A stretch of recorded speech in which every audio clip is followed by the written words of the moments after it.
A todos ustedes, muy buenas tardes, aunque ya es de noche en Buenos Aires, una noche fría y con llovizna. Bienvenidos todos a este nuevo webinar de la Sociedad Argentina de Urología, que habla de actualización del tratamiento del cáncer de próstata metastásico. Opciones de tratamiento antes, durante y después de la pandemia COVID-19 que tanto nos aqueja hoy en día.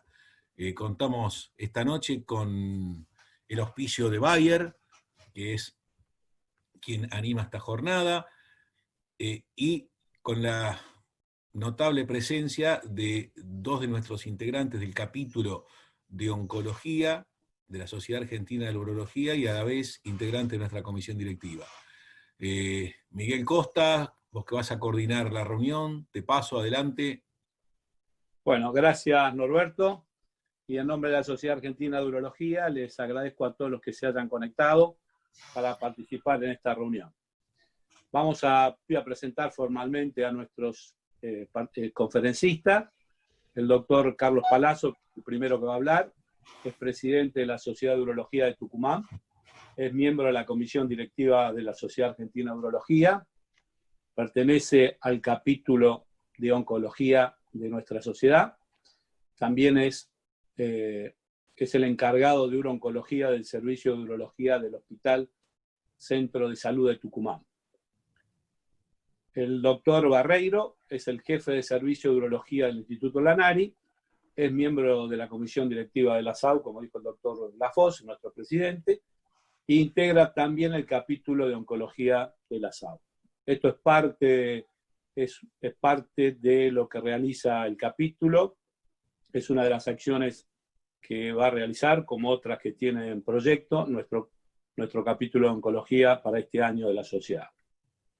Bueno, hoy trataremos de nuevo cáncer de próstata, y esto es debido a la importante y constante información que vamos recibiendo mes a mes, año a año, y estos son los nuevos métodos de diagnóstico.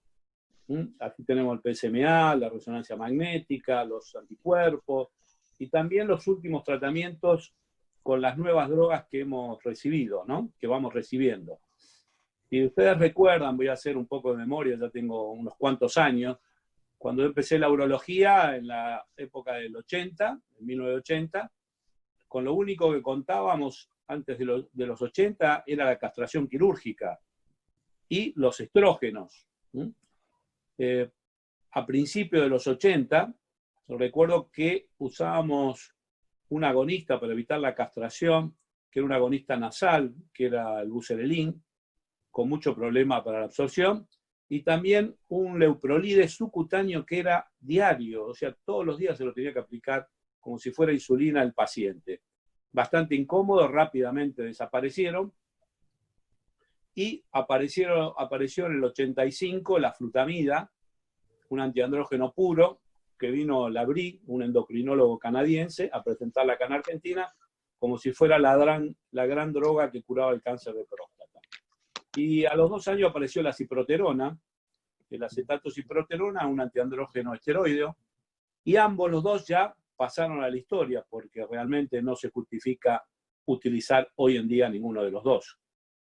Y por suerte, a fines de los 80, sí, a principios de los 90, empezaron los agonistas de depósito, el mensual, leuprolide, empezó también el gocelerin, y después aparecieron los trimestrales, y hoy en día contamos con un leuprolide, el Ligar de Rafo, que es un leuprolide de 6 meses, que esto es ideal para estas épocas de COVID, para que el paciente no venga a consulta, esos pacientes que tenemos de hace varios años con cáncer de próstata, que lo tenemos con bloqueo, y el leuprolide de 6 meses es ideal para estos casos, ¿no? Pero, ¿qué pasó en los últimos 8 años? En los últimos 8 años aparecieron nuevas drogas realmente muy importantes que aumentaron la sobrevida global de los pacientes. Y así la primera que apareció en el COG 301 en el 2012, que era la viraterona con corticoides, que se daba después del docetaxel. al año siguiente apareció la FIR, en el estudio este de la FIR, que era la ensalutamida post-docetaxel. Rápidamente empezamos con estas drogas a usarlas pre-docetaxel, con el estudio COU 302 y con el Prevail. Entonces nos dio un gran campo para elegir entre dar abiraterona o dar ensalutamida o usar docetaxel. Docetaxel demostró su efectividad en 2014, ya había mostrado efectividad en 2004, pero en 2014 se afirmó, y entonces ya teníamos 3 drogas para usar.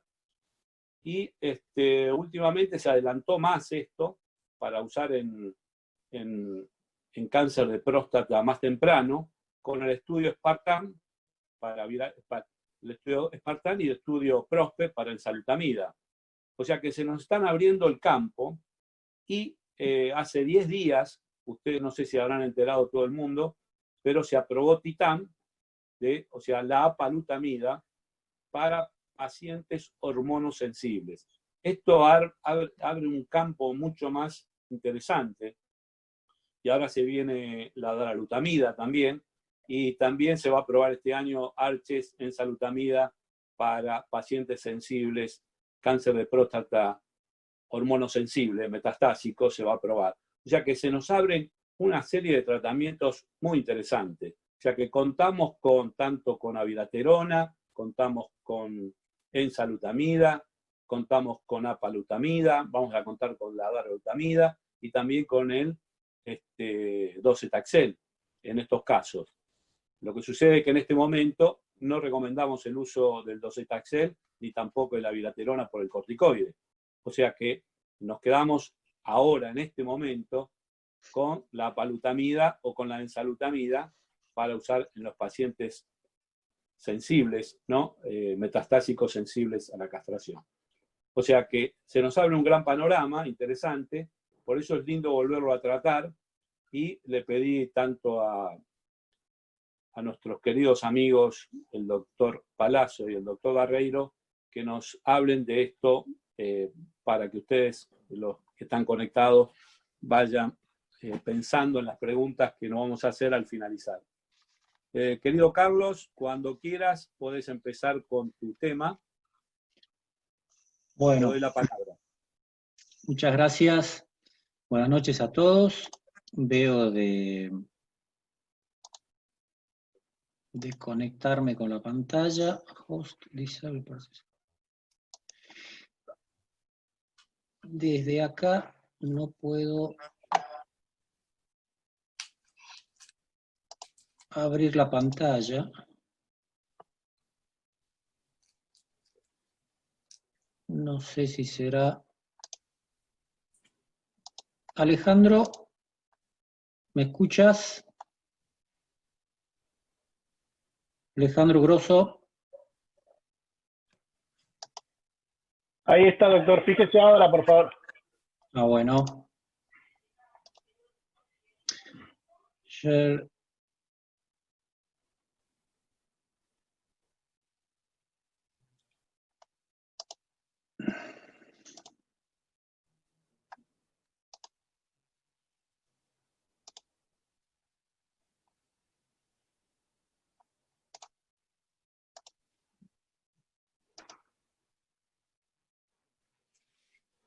¿Ahí me ven?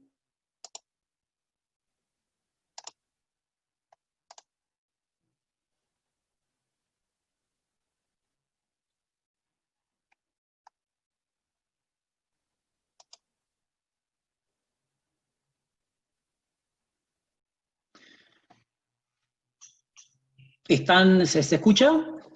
Escucha perfecto, sí. ¿Y se ve bien? Has compartido la pantalla, lo que todavía no se ve son los slides. Y yo ya lo estoy viendo acá. Please move.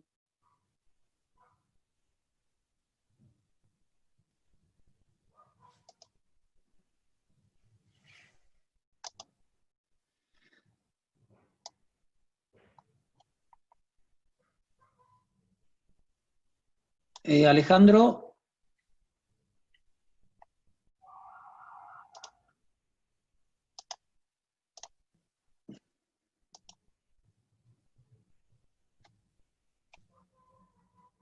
no me permite. A ver ahí. A ver, doctor, pruebe de vuelta, porque Ahí. tiene problema de la máquina. A ver.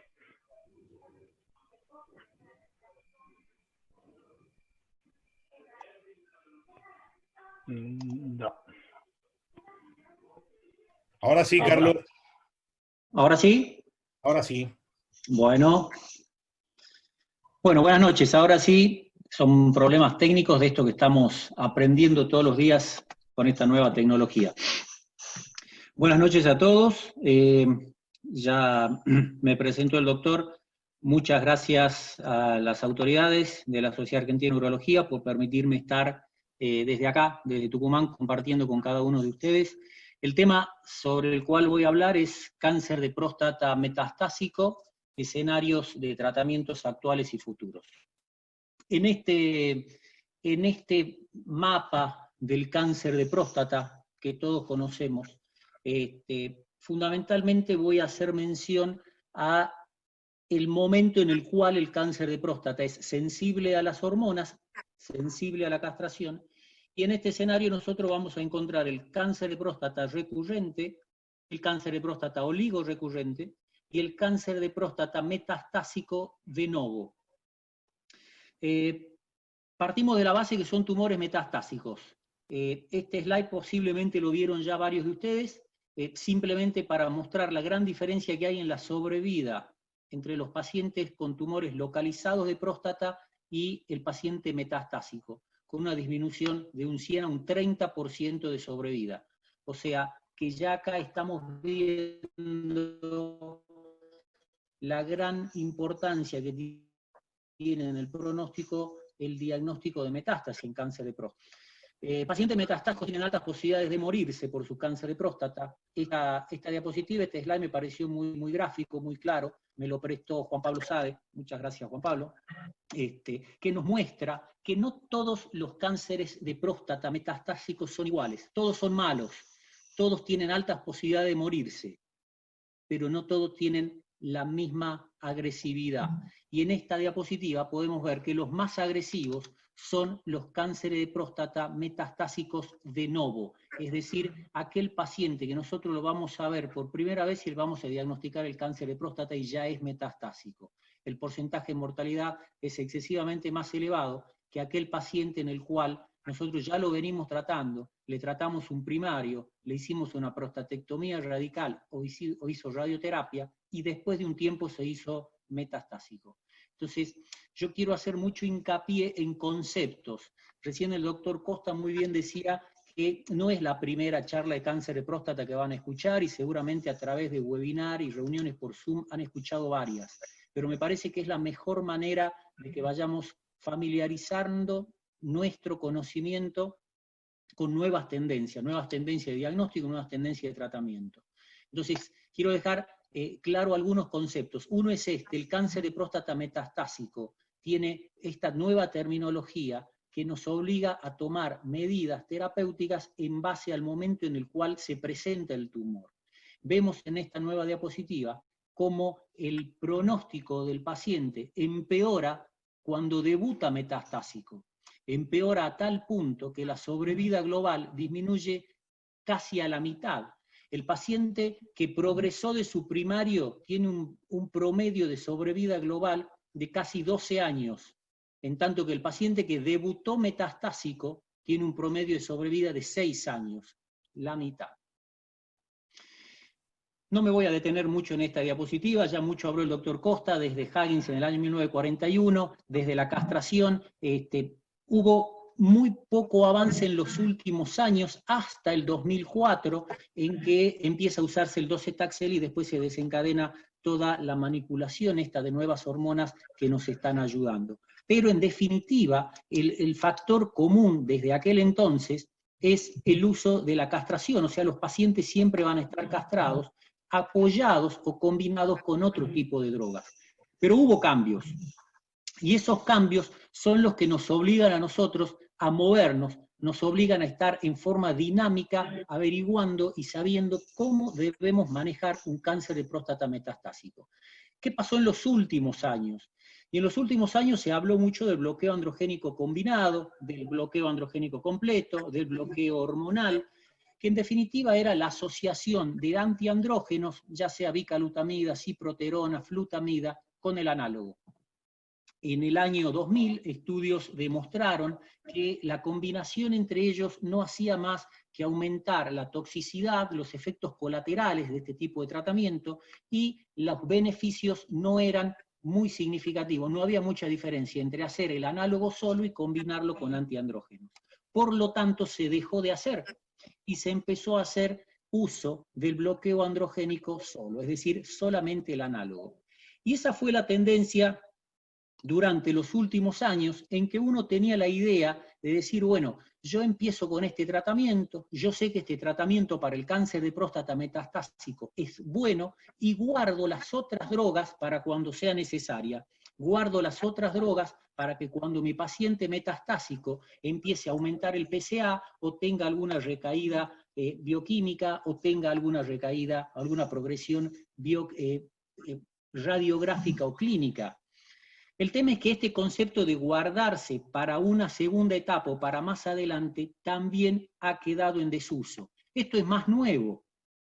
Tan es así que desde el año 2015, con el grupo control del Stampede, se vio que este grupo de pacientes que recibían solamente bloqueo hormonal tenían una muy mala evolución a largo plazo, porque ese largo plazo no era tal, ya que en un promedio de 11.2 meses, es decir, en menos de un año, estos pacientes habían progresado, tenían progresión bioquímica, o tenían progresión clínica, o tenían progresión radiográfica, o se hacían resistentes a la castración en menos de un año.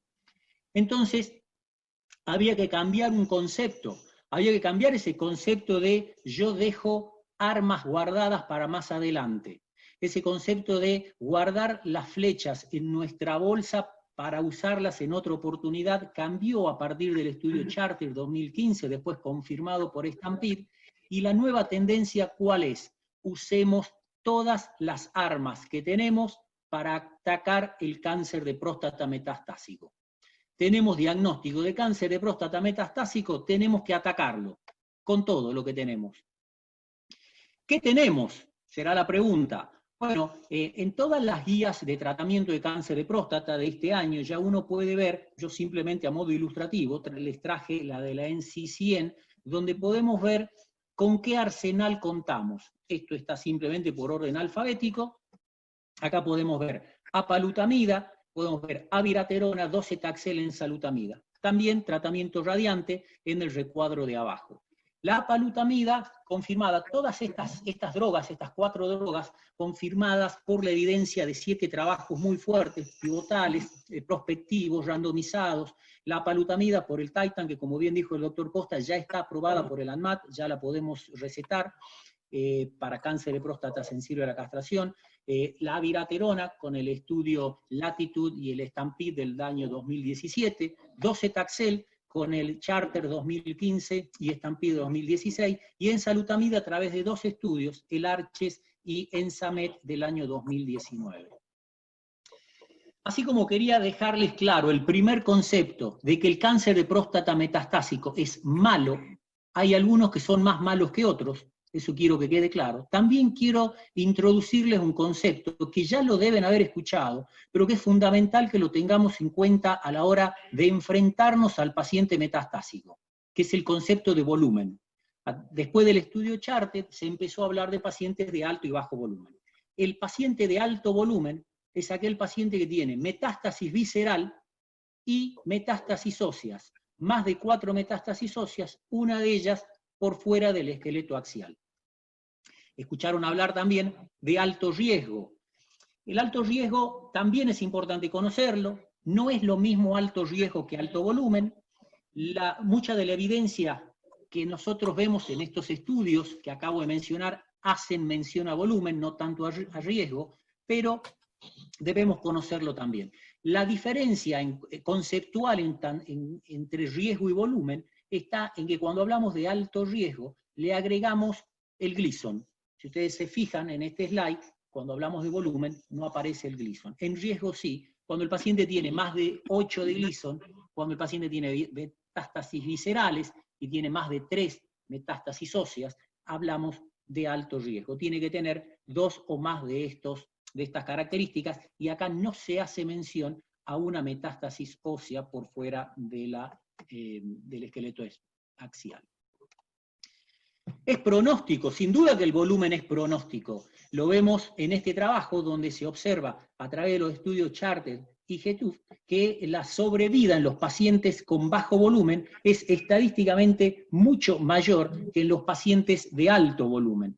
Entonces, estos dos conceptos sobre los cuales voy a hacer hincapié más adelante. Conocer los distintos tipos de cáncer de próstata metastásico sensible a la castración. Todos son malos, pero no todos son igual de malos. Y la importancia de conocer lo que es volumen bajo y volumen alto a la hora de tratar estos pacientes.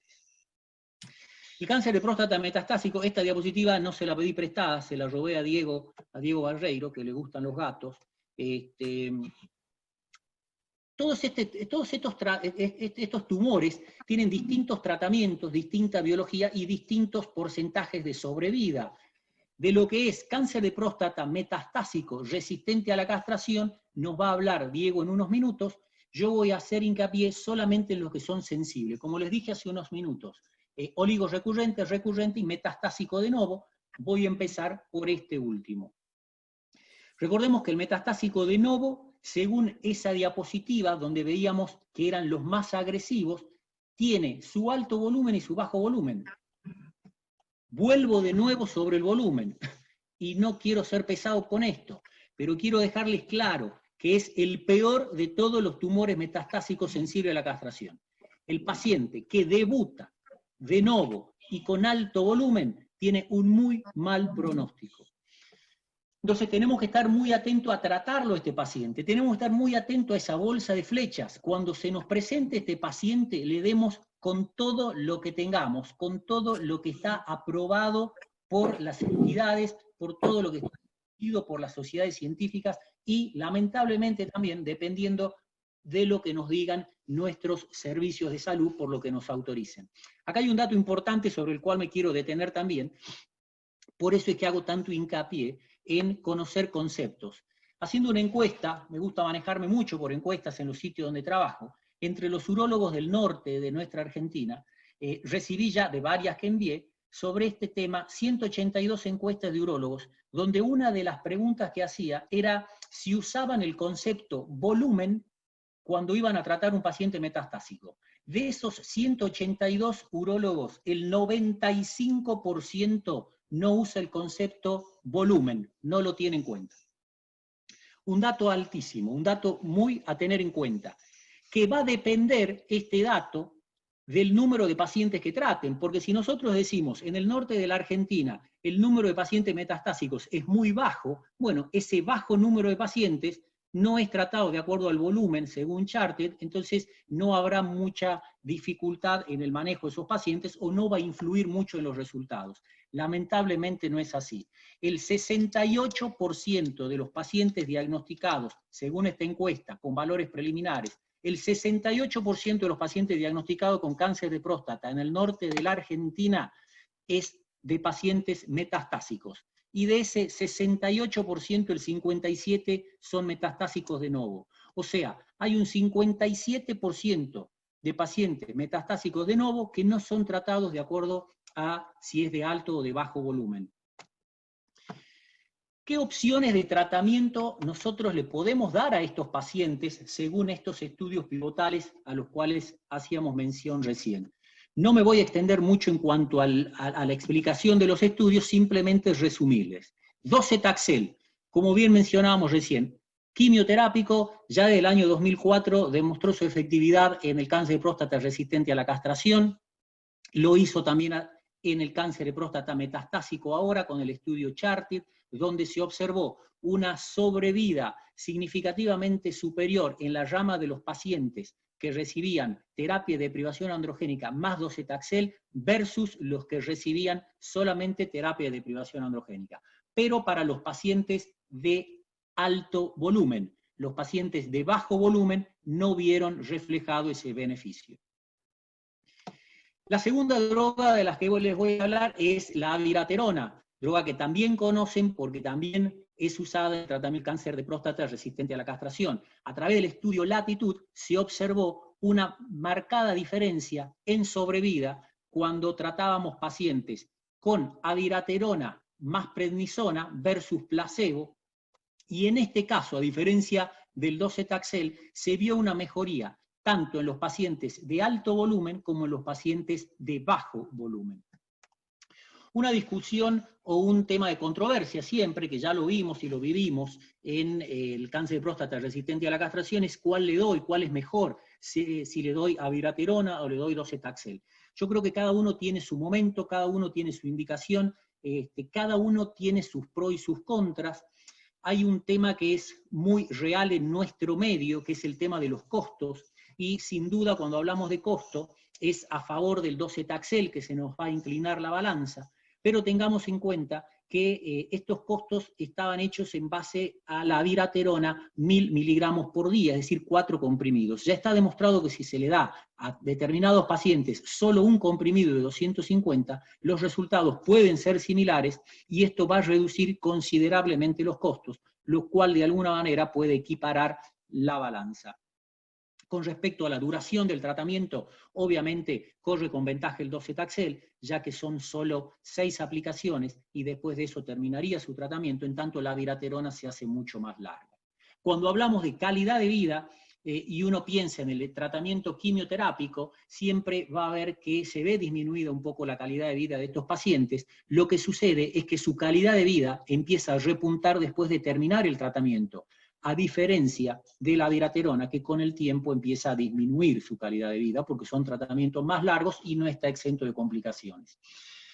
Reitero, no hay una mejor que otras, yo creo que cada una tiene su indicación y su momento, y ahí es importante el conocimiento de cada uno y la práctica particular de cada uno, y no olvidarnos del lugar donde nos desenvolvemos, porque de ello va a depender que nos provean de las drogas para nuestros pacientes. Docetaxel y abiraterona. El estudio Arches nos trajo la enzalutamida. Este primer estudio con enzalutamida tuvo como endpoint primario la sobrevida libre de progresión radiográfica, mostrando una clara diferencia en la rama de pacientes que recibían enzalutamida versus placebo. Pero el estudio Arches no logró mostrarnos una ventaja en sobrevida, a diferencia del estudio ENSAMET, también con enzalutamida, donde con un criterio de elección de pacientes muy amplio, que incluía pacientes metastásicos de novo, alto volumen, bajo volumen, pacientes recaídos, nos mostró mucha diferencia entre la rama dense en este estudio. Y acá se vio una mejoría en el tiempo de aumento del PSA, en el tiempo de progresión clínica y en el tiempo de muerte, hasta la muerte, de los pacientes que, puntos, el que nos interesa a todos, es la sobrevida global, donde fue claramente significativa la mejoría con enzalutamida. En este estudio del ENSAMET se intentó hacer algo, se hizo algo en realidad, que era la combinación de 3 drogas. Se combinaba la terapia de privación androgénica, la enzalutamida y el docetaxel, que si uno los razona, dirá, bueno, son mecanismos de acción totalmente distintos, ¿por qué no probarlos a ver si los resultados son mejores? En realidad, los resultados, por lo menos en este estudio, no fueron mejores. De hecho, la toxicidad se vio incrementada y, en definitiva, no estaría recomendado, según esta primera experiencia, la combinación de estas 3 modalidades. Lo que sí se ve es que el uso de enzalutamida mejora el tiempo de progresión y la sobrevida global en los pacientes metastásicos de novo de alto volumen.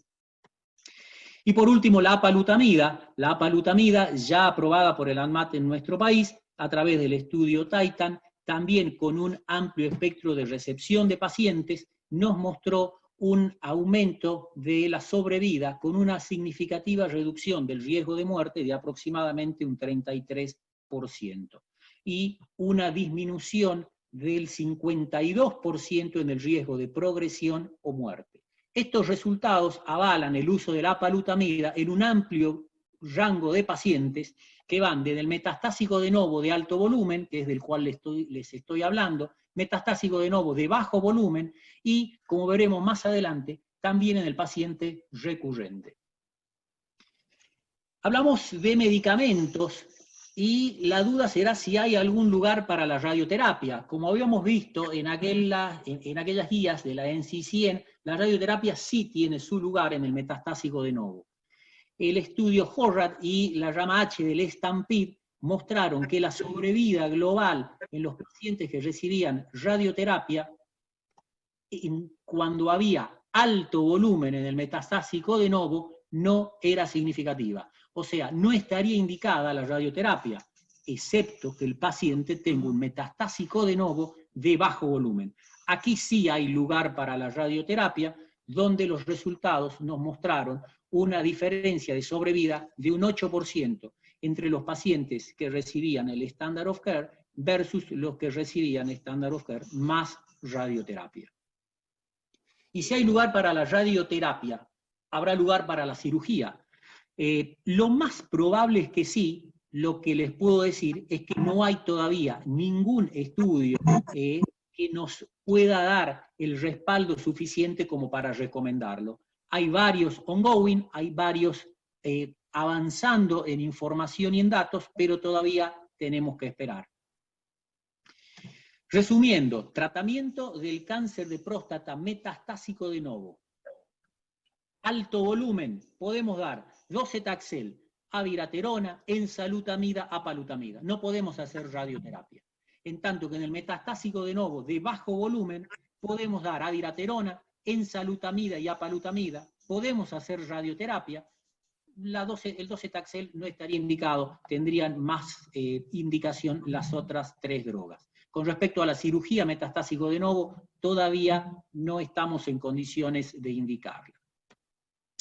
¿Qué pasa con el cáncer de próstata recurrente? Les decía, todos los cánceres de próstata metastásicos son malos. Los más malos son los de novo, lo que acabamos de ver, y dentro de los de novo, los de alto volumen. Vuelvo a insistir, todos son malos, no todos igual de malos, y es importante hablar de volumen. Cuando hablamos del cáncer de próstata recurrente, estamos hablando de aquel cáncer de próstata que ya lo tratamos, que ya le hicimos prostatectomía radical, que ya le hicimos radioterapia, y que después de un tiempo se nos presenta metastásico de alto volumen. Alto volumen es malo siempre. Entonces, ¿qué pasó con este paciente? Este paciente nosotros lo operamos para curarlo de su cáncer de próstata, le hicimos radioterapia para curarlo de su cáncer de próstata, y de repente se nos presenta metastásico y de alto volumen. Catéter doble J calcificado. Ustedes dirán, ¿qué pasó con el doctor Palazzo que me puso un catéter doble J en una clase de cáncer de próstata? Yo creo que muchos de ustedes en algún momento se enfrentaron con un catéter calcificado, que a muchos de ustedes les pasó tener un paciente que le pusieron el catéter y nunca más apareció. Apareció a los 6 meses, al año o a los 2 años, y tuvieron el problema de que se le había calcificado el catéter. Muchos de ustedes habrán tenido un paciente con un catéter que se les calcificó a los 45 días. Son distintos los pacientes. Algo pasó. El paciente que se le calcificó a los 45 días tendrá alguna predisposición que lo llevó a que se calcifique antes. El paciente que demoró 6 meses, un año y medio en volver, tuvo un problema. El problema fue, ¿será del paciente que no quiso volver o se olvidó? ¿Será del médico que no hizo el seguimiento correspondiente, que no le dio las indicaciones claras, que no le dijo que tenía que volver, que no le dijo que no se terminaba todo con la colocación del catéter? Extrapolemos esta situación al cáncer de próstata localizado que nosotros operamos, a la prostatectomía radical o a la radioterapia. ¿Le habremos dicho a este paciente que tenía que volver? ¿Se le habrán dado las indicaciones correctas? ¿Habrá sido un seguimiento adecuado? ¿O no lo habrá sido y por eso el paciente cuando llegó ya era metastásico? Está bien, podemos tener el paciente que lo seguimos como ese del doble J que a los 40 días se le calcificó. Bueno, habrá sido de alto riesgo desde inicio y por eso hizo después la metástasis de alto volumen. Pero mucho cuidado con las fallas en el seguimiento del paciente cuando hablamos de cáncer de próstata recurrente. Radioterapia de salvataje prácticamente no se hace, 1 de cada 6 haciendo, lo cual significa que entre el 60 y el 70% de los pacientes no recibe radioterapia de rescate, y eso lleva a que muchas veces estos tumores sigan progresando y se hagan recurrentes. ¿Qué le ofrecemos de tratamiento a estos pacientes? Ya sabemos qué pasó, ya se nos presentó, ya llegamos tarde, no lo controlamos, o no se controló el paciente y hay que hacer algo. Bueno, lo que tenemos aprobado a través del estudio ENSAMET es el uso de la enzalutamida. Este es el mismo slide que les mostré recién, donde hay una clara mejoría de los porcentajes de solaviraterona. Y por último, podemos usar también la apalutamida, en la sobrevida global. Terminando con el recurrente, ¿cuáles son los conceptos que quiero rescatar? El seguimiento debe ser estricto luego de la terapia local, no nos olvidemos, no nos relajemos, sobre todo si lo que operamos o irradiamos son pacientes de alto riesgo. Hay que controlarlos de cerca.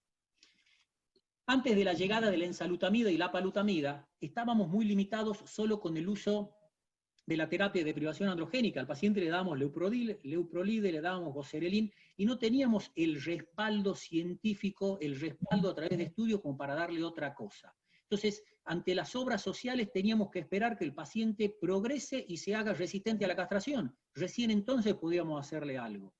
Y si uno recetaba abiraterona, ¿qué nos decían en las obras sociales a los auditores? Y nos decían, bueno, no te puedo dar abiraterona porque la abiraterona está aprobada según los estudios, según el Lapitude, para cáncer de próstata metastásico de novo, no para el recurrente. Si uno lo razona, diría, bueno, pero sí, le puedo dar, y de hecho se le podría dar. Obviamente, se vio en los estudios posteriores que otras drogas eran mejores que la abiraterona. Y el docetaxel, ¿por qué no? ¿Por qué no? Si tenemos un paciente metastásico de alto volumen, y sabemos que el alto volumen es malo, y sabemos que el docetaxel es bueno para esos casos. Pero, en definitiva, cuando nosotros vayamos a discutir con un aval científico y con la altura suficiente ante un auditor, le vamos a decir, acá están los papeles que me avalan para que un paciente metastásico sensible a la castración recurrente pueda recibir drogas. Y esas drogas son la enzalutamida a través del estudio ENSAMET y la apalutamida a través del estudio TITAN. Y por último, para ir terminando, el oligorrecurrente. ¿Qué es el oligorrecurrente? El oligorrecurrente es el paciente que también fue tratado, se le hizo una prostatectomía radical, se le hizo radioterapia y presenta una recaída bioquímica. Esa recaída bioquímica, ante una recaída bioquímica, nosotros, cada uno de nosotros, seguramente recurrimos a los métodos convencionales, centellograma óseo, tomografía axial computada, baratos, accesibles.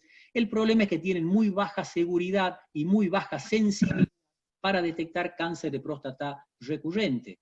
Entonces, nos quedaríamos con una recaída bioquímica, pero sin poder evidenciar la presencia de metástasis, a no ser que solicitemos otro tipo de imágenes, como es una resonancia magnética de cuerpo entero o un PET-PSMA. Acá sí, con estos estudios, vamos a tener el diagnóstico de oligorrecurrente, lo cual nos está mostrando que este tipo de imágenes funcionales tienen mayor sensibilidad para detectar este tipo de situaciones. Ahora bien, ubiquémonos de nuevo en nuestro país, no solo en nuestro país, en cualquier otro sitio. Yo creo que el porcentaje de pacientes que nosotros diagnostiquemos como oligorrecurrentes, teniendo en cuenta que más del 30% de los pacientes tratados localmente van a ser oligorrecurrentes, no va a ser el mismo de acuerdo a dónde estemos ejerciendo nuestra actividad. Un paciente del tendrá más posibilidades de acceder a un PET-PSMA, un paciente en Capital Federal tendrá más posibilidades de acceder que un paciente del interior de Tucumán. Y de hecho es así. Les voy a dar un dato de esta misma encuesta que les comentaba recién. El 71% de los pacientes tratados en el norte de la Argentina no tienen acceso a un PET-PSMA. O sea, de ese total de pacientes, ¿cuántos de ellos serán oligorrecurrentes si llegan a tener una recaída bioquímica?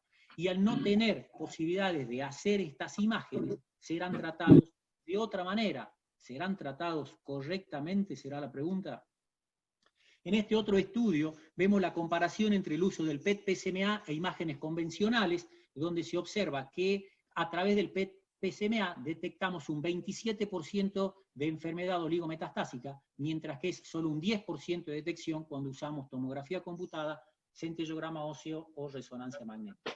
30% de diagnóstico de metástasis a distancia con PET-PSMA versus imágenes convencionales, un poco viniendo a corroborar lo que les acabo de comentar.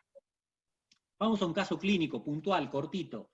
Paciente de 63 años, PSA de 7, buen estado general, joven, sano, Gleason 9, tomografía axial computada negativa, centellograma negativa. Paciente con cáncer de próstata localizado, de alto riesgo. ¿Qué conducta tomarían? Lo más probable que la gran mayoría, si no todos, los que nos están escuchando, nos dirían que le harían una prostatectomía radical. Ahora, si a este mismo paciente le hacemos un PET-PSMA, vamos a ver que tiene múltiples metástasis óseas e imágenes ganglionares, lo cual sin duda nos haría tomar una conducta totalmente distinta. ¿Qué le hacemos entonces al paciente oligorrecurrente? Al paciente oligorrecurrente el tratamiento hormonal se le puede ofrecer, hay que tener mucha cintura, hay que saber qué paciente estamos enfrentando, estado general, cuánto tiempo llevó hasta la progresión, qué PSA tenía al inicio de su tratamiento, qué Gleason tenía, tiempo de duplicación del PSA, pero este bloqueo hormonal tendrá distintas formas de ser aplicado, distintos momentos. El tema es que lo que sí está demostrado a través de este estudio de Lancet es que si nosotros decidimos tratar a un paciente con bloqueo hormonal, lo ideal es hacerlo inmediatamente y no esperar.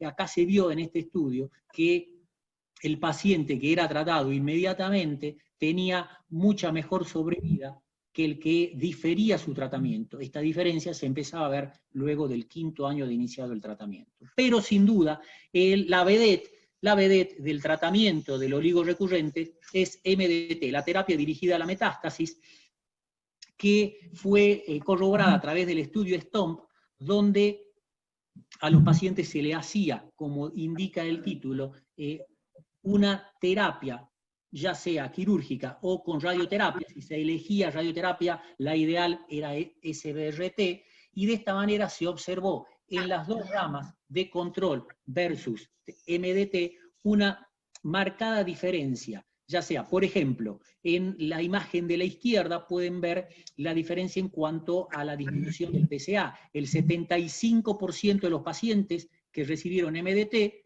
mejoraron los valores de PSA versus el 35% de los que hicieron control.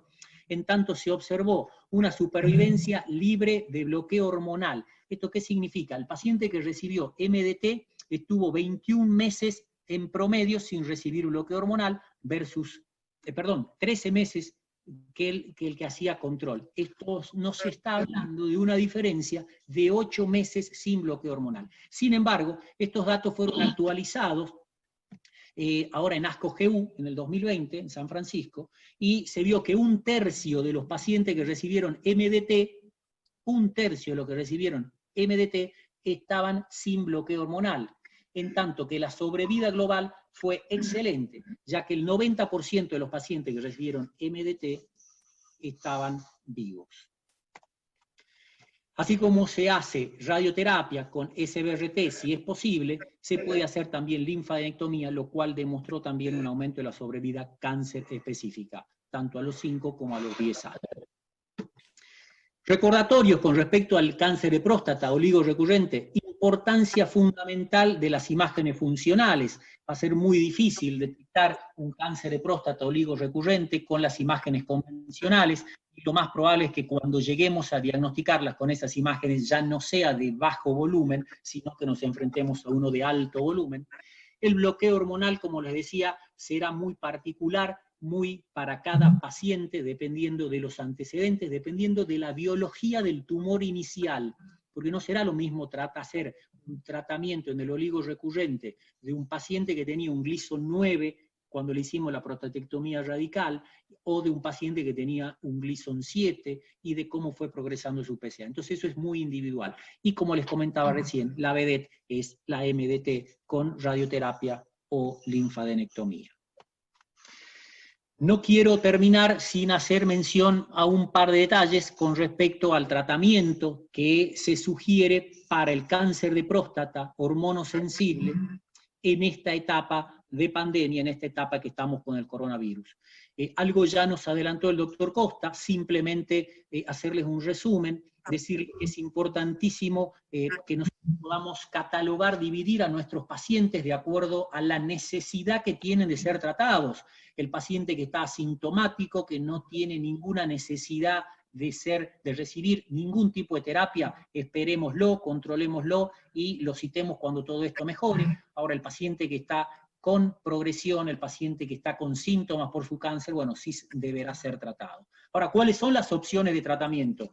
Por ejemplo, el paciente que va a recibir terapia de privación androgénica y radioterapia, bueno, a ese paciente sin duda lo que le vamos a sugerir es que no haga la radioterapia y que empiece con la terapia de privación androgénica hasta que toda esta situación mejore y él pueda ir a hacer todas las aplicaciones de rayos. En tanto que el paciente metastásico, el paciente que nosotros le indicaríamos cualquiera de estas drogas a las cuales se menciona, ya sea abiraterona, docetaxel, enzalutamida o apalutamida, sí lo podemos tratar, y este tratamiento lo vamos a hacer fundamentalmente con apalutamida y enzalutamida. La prednisona que acompaña a la abiraterona ya nos obliga a desechar esta posibilidad, y el docetaxel, por ser un quimioterápico, también deberíamos hacerlo. Y coincido plenamente con el concepto que dio el doctor Costa recién, en la terapia de privación androgénica, si el paciente lo tenemos con un leuprolide de 7.5 mensual, cambiémoselo a 22.5 para que sea una aplicación trimestral, o a 45 miligramos para que se lo apliquemos cada 6 meses. Eso es lo ideal, eso es lo que deberíamos hacer. Lamentablemente dependemos no solamente de nuestro buen criterio, sino también de lo que las obras sociales nos autoricen. Pero eso es por lo que ustedes tienen que pelear. Para ir terminando, como conclusiones, quiero nuevamente hacer hincapié en la necesidad de familiarizarnos con los nuevos conceptos, el concepto de volumen, el concepto de cáncer de próstata de novo versus recurrente. Recuerden que no todos son iguales, todos son malos, pero los tratamientos tienen que cambiar. Debemos ser agresivos cuando sea necesario, no nos guardemos las flechas en las bolsas no sirven, tiremos todas las flechas cuando sea necesario, cuando tengamos el diagnóstico. La terapia de deprivación androgénica sola queda reservada para casos muy puntuales, ya lo vimos, no es bueno, los resultados nos mostraron que estos pacientes van a progresar rápidamente. Y no relajarnos en el control de pacientes con tratamientos primarios. Vimos cómo estos pacientes pueden hacerse recurrentes de alto volumen y tenemos que tratar de evitarlo, tanto con el follow-up como con las imágenes que tenemos. Bueno, muchas gracias a todos. Fue una semana difícil para mí. Gracias a todos los que me apoyaron. Gracias, doctor Costa, que estuvo muy presente. Gracias a Diego, que me ayudaste. Quería estar con ustedes, no abandonar, así que les agradezco mucho. Vamos a seguir. Los dejo con los gatos que le gustan a Diego. No sé si habrá algún mensaje subliminal detrás de eso, pero lo escuchamos al doctor Diego Barreiro. Muchas gracias. Bueno, muchas gracias, Carlos. Realmente doble agradecimiento porque pasaste una semana muy difícil, el problema de tu padre, así que te agradecemos enormemente. Realmente has estado brillante en tu presentación, es lo que quería escucharte. Hiciste un repaso de todas las nuevas drogas y recalcar nuevamente que el peor paciente que tenemos es el paciente con cáncer de próstata metastásico de novo, de alto volumen, que ese tenemos que actuar y tratarlo con todo lo que tenemos. Y lo que tenemos, bueno, por un lado la enzalutamida, que ya la conocemos, que la venimos usando hace tiempo, y ahora la apalutamida es la otra que tenemos. Y dejar el docetaxel para otros pacientes, lo mismo que la abiraterona en estos momentos. Y también no perder tiempo y hacer controles estrictos en este tipo de pacientes porque la sobrevida es muy corta. Vamos a dejar las preguntas para después que tengo para hacerte y lo vamos a escuchar a Diego Barreiro a ver qué nos puede contar. Diego, la pantalla es tuya.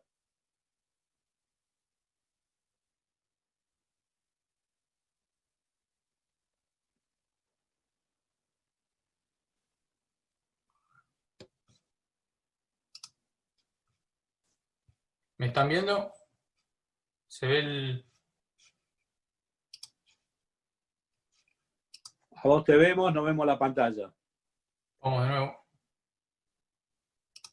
Voy a compartir de nuevo.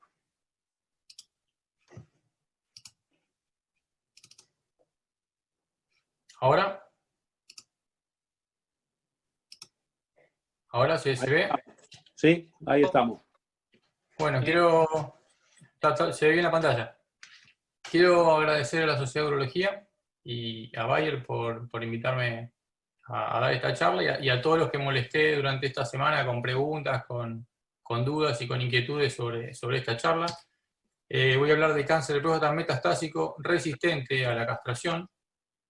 Ya hablamos mucho de castración. Bueno, los primeros intentos de castración fueron a partir de 1941 con los estudios de Heinz para el cáncer de próstata metastásico, hablando de la castración. Tuvimos más de 60 años en los cuales la castración era el pilar del tratamiento hasta que apareció el docetaxel en el año 2004, ¿sí? 63 años solamente ofreciendo castración a los pacientes. Y bueno, ahora tenemos la posibilidad de tener otro tipo de pacientes que son los resistentes a la castración. Vamos a definir la resistencia a la castración. Siempre lo digo, pero el paciente castrado está castrado. Si uno lo castra en forma quirúrgica, queda castrado de por vida. Bueno, si uno lo castra en forma química, también tiene que estar castrado de por vida. O sea, siempre tienen que tener la castración química. Y la progresión a la castración puede ser una progresión bioquímica por aumentos del PSA, manteniendo los valores de castración, o por una progresión radiológica, por aumento, por nuevas lesiones en el centellograma óseo o por tomografía. Bueno, si bien la charla es de cáncer de próstata metastásico resistente a la castración, incluye el M0. Ya estos días todos hemos tenido charlas post-ASCO, hubo miles de charlas del M0. Voy a tratar de darla de una forma distinta. Acá vemos de todas las formas de cáncer. El M0 es un tumor que siempre se mantuvo en un paciente sin metástasis localizado, pero que se transforma en resistente a la castración. Por definición, el M0 es un paciente solamente con progresión química, o sea, solamente aumenta el PSA, manteniendo el bloqueo hormonal y con imágenes convencionales. Los tres estudios que todos conocemos, el PROSPER, el SPARTAN y el ARAMI, son tres estudios muy parecidos, similares, hechos en la misma época, pero que no se pueden comparar. O sea que yo no los voy a comparar, voy a hacer como todos que los ponen, pero no los comparan. Vemos los tres estudios impactan en el objetivo principal, que es el retardo de la aparición de metástasis, cerca de 2 años. Vemos que los tres más o menos parecidos, las moléculas son parecidas, salvo la darolutamida, que tiene una molécula distinta que no estaría penetrando la barrera hematoencefálica y tendría menores efectos adversos. Los tres estudios publicados en New England, los tres son positivos. Apalutamida y darolutamida permitieron reclutar pacientes con N1, en salutamida no. Y los tres son el standard of care, el tratamiento de elección para este tipo de pacientes, basado solamente en el objetivo de prolongar el tiempo a las metástasis. Si bien era un subrogante, cuando se aprobó era un subrogante de la sobrevida global, pero no teníamos impacto en sobrevida global. Últimamente, ya comunicados de prensa, el PROSPER y el ARAMI se han dado impacto en sobrevida global. El SPARTAN todavía no, por un tema de décimas, pero probablemente en el próximo reporte va a impactar también en sobrevida global. ¿Qué pasa si utilizamos nuevas imágenes? Este trabajo también lo han visto muchas veces. En una población SPARTAN-like, o pacientes con los mismos criterios de SPARTAN, si en vez de pedirle tomografía y centellograma les pedimos un PET scan, ¿qué pasa? Bueno, el 98% van a ser positivos, van a captar en el PET-PSMA. ¿Y dónde van a captar? Bueno, en diferentes lugares. Muchos pacientes van a continuar siendo localizados o localmente avanzados, y otros pacientes ya van a ser metastásicos. Vemos que un 40% de los pacientes va a tener metástasis ganglionares fuera de la pelvis, un 24% de los pacientes va a tener metástasis óseas, y un 6% ya va a tener metástasis viscerales. Eso solamente cambiando el tipo de imagen que utilizamos. Entonces, ¿dónde estamos parados? Tenemos que el 98% de los pacientes captaban PSA, solamente el 24% son localizados. Vemos que el 76% son avanzados o localmente avanzados o metastásicos, de los cuales un 39% son oligometastásicos y ya un 61% son polimetastásicos. Dentro de los M0 reales o los localmente avanzados, tenemos oportunidades de hacer un tratamiento de salvataje, y los M1 corresponde al tratamiento del M1. O sea que en vez de tratarlos con las tres drogas que son el estándar hoy en día, tenemos una opción de poder rescatarlos en forma local o darle un tratamiento sistémico. Acá vemos esto publicado hace muy poco por Ost, que es el padre del tratamiento dirigido a las metástasis, hablando que las nuevas imágenes van a redefinir el panorama en estos pacientes. Vemos que acá el 54% de los pacientes ya son metastásicos. ¿Y son todos los M0 iguales? Bueno, esta es mi opinión personal, yo pienso que no son todos los M0 iguales. ¿Por qué? Tenemos un paciente, por ejemplo, de PAMI, de 80 a 81 años, que se descubrió un cáncer de próstata post-RTU o porque alguien le pidió un PSA, pero bueno, y solamente hizo bloqueo hormonal. Un paciente de 80 años, PAMI, bloqueo hormonal, nunca hizo tratamiento local ni con rayos, ni con cirugía. Este paciente después del bloqueo hormonal en algún momento va a evolucionar. Tenemos pacientes que fueron tratados con radioterapia prostática, tenemos pacientes que fueron tratados con prostatectomía radical, M0, y tenemos pacientes que fueron tratados o con radioterapia y con rescate de cirugía, o con prostatectomía con rescate de terapia, o sea, pacientes con el máximo tratamiento local posible, un tratamiento primario y un tratamiento secundario de rescate. O sea, vemos que no es lo mismo. ¿Qué posibilidades tenemos que un paciente sea metastásico según el tipo de tratamiento? El paciente que solamente hizo bloqueo hormonal, que este paciente no tendría que existir, pero existe, que solo hizo bloqueo hormonal y llega a ser M0, ¿qué probabilidad tenemos que sea un M1? Muy baja. ¿Sí? Es un paciente que probablemente tenga el tumor localizado en la próstata que nunca fue tratada. En el lado opuesto, un paciente que le hicimos una prostatectomía radical y fue rescatado con radioterapia, ¿qué probabilidades tenemos que sea M1? Ya tuvo 2 tratamientos efectivos tratando la próstata y la zona de recaída. Bueno, probablemente este paciente sea M1. Este paciente probablemente no sea un M0. En estos pacientes que yo tengo sospecha de que sean M1, les pido un PET. El paciente que solamente tuvo radioterapia prostática sin ningún tipo de rescate o que viene de un bloqueo hormonal, son pacientes que tienen baja probabilidad de ser metastásicos. A estos pacientes les puedo pedir un centello y una tomografía. ¿Qué es lo que pasa con respecto a las fracturas? Todos los pacientes M0 son pacientes que vamos a tratar con cualquiera de las 3 nuevas hormonas que tenemos disponibles, pero en promedio van a estar cerca de un poco más de 3 años de tratamiento. O sea, 3 años de tratamiento o más con nuevas hormonas induce a fracturas. Acá vemos en el estudio AFIRM, que ya lo mencionó el doctor Costa al principio de la charla, unos primeros estudios en salutamida versus placebo, post-docetaxel, teníamos 4% de fracturas. En el COU 301 teníamos casi un 6% de fracturas en abiraterona post-docetaxel. Si vemos pre-docetaxel en el Prevail, en salutamida previo al docetaxel, 8% de fracturas.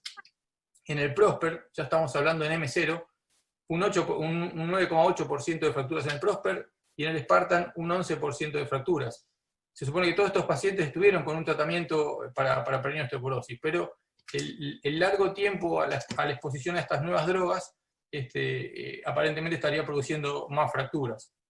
Entonces, vemos cómo la curva, la incidencia de fracturas a mayor tiempo de exposición a antiandrógenos de segunda generación aumenta, y qué protección ósea le estamos dando a estos pacientes. O sea, los M0 están con muy poca protección ósea.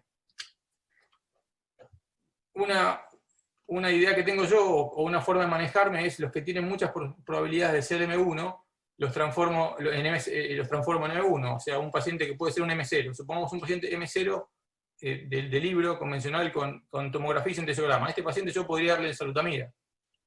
A este paciente, al mismo paciente, yo lo estadifico con un PET y centellograma óseo, le puedo seguir dando la misma ensalutamida, pero a este paciente, por las guías, estoy autorizado a darle una protección ósea. O sea, al mismo paciente yo lo transformé en otro estadio y yo sé que le voy a proteger el hueso, y el 10% de fracturas va a disminuir a casi 0.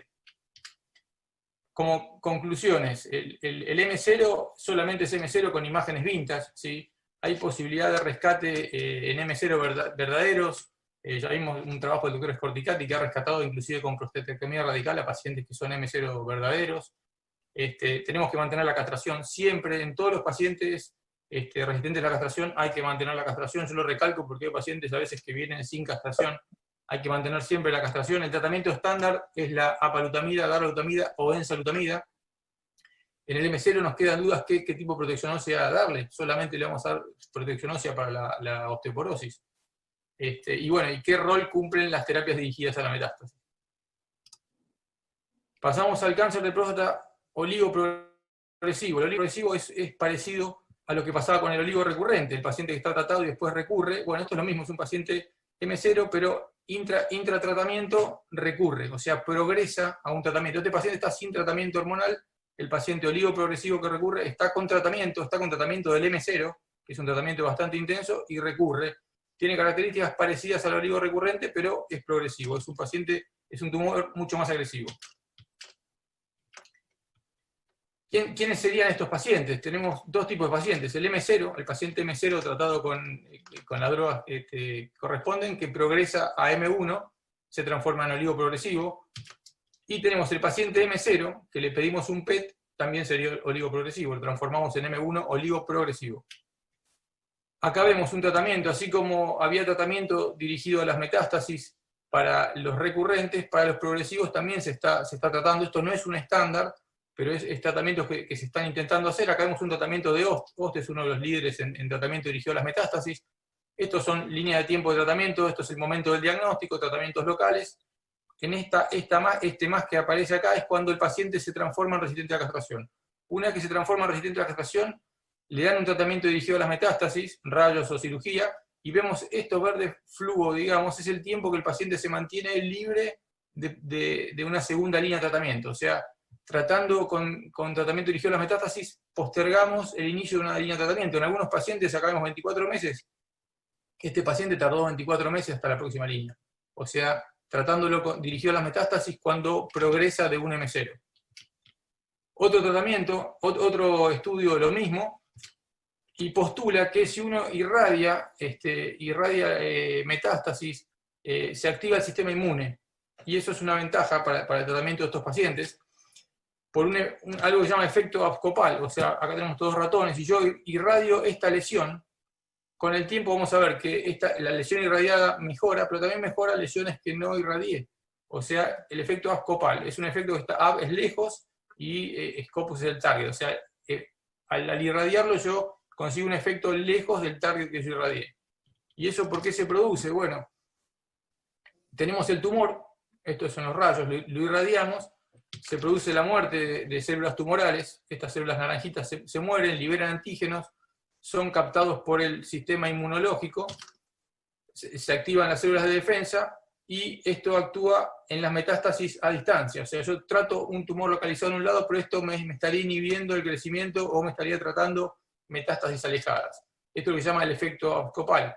En este trabajo de radioterapia dirigida a oligometástasis en progresivo, vemos esto, que los pacientes tuvieron una media de progresión cerca de 12 meses, un año sin progresión, y hasta la próxima línea de tratamiento vemos que se demora 21 meses. O sea que hay una cierta evidencia, no es un estándar, pero que los tratamientos dirigidos a la metástasis también estarían funcionando en los pacientes resistentes a la castración.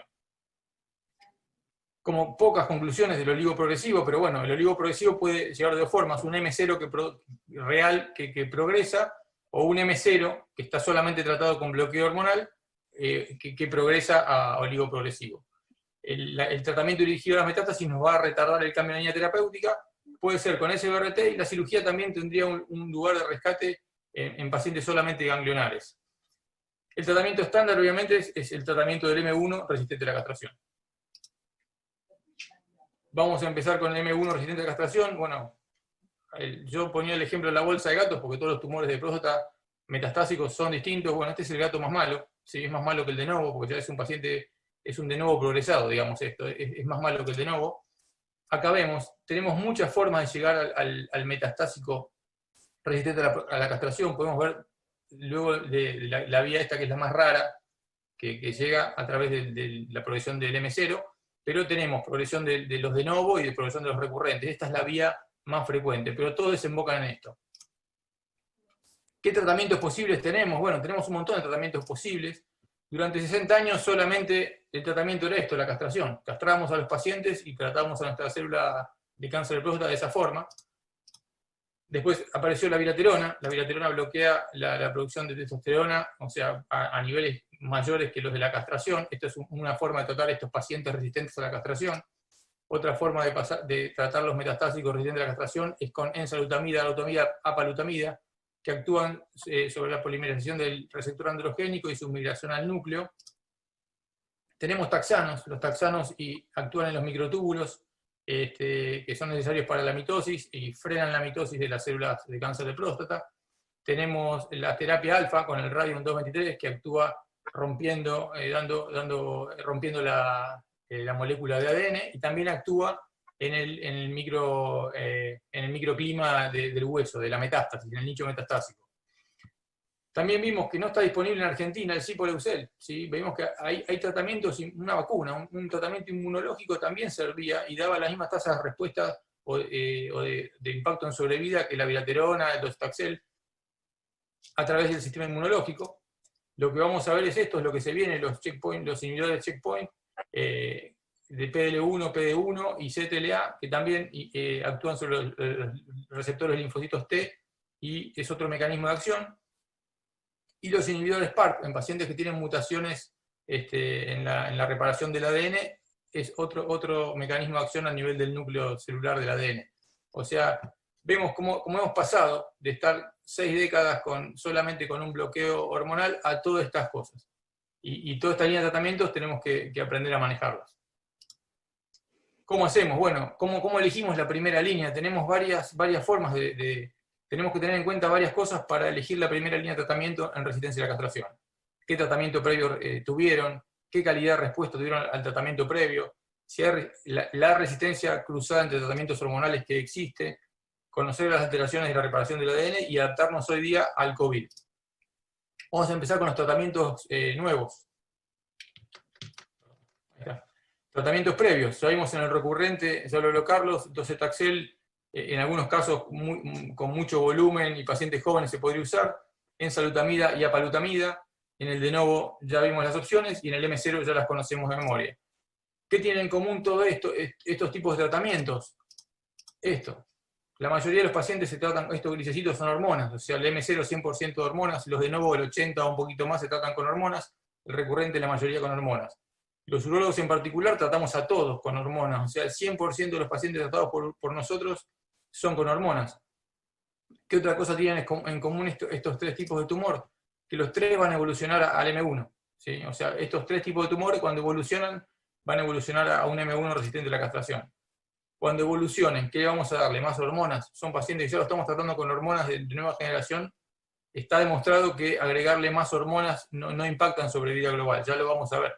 Entonces, bueno, ante la progresión de cualquiera de estos pacientes tratados con este tipo de hormonas, más hormonas no estaría indicado. Entonces, ¿qué cartas nos quedan para jugar? Los taxanos y el radium 223.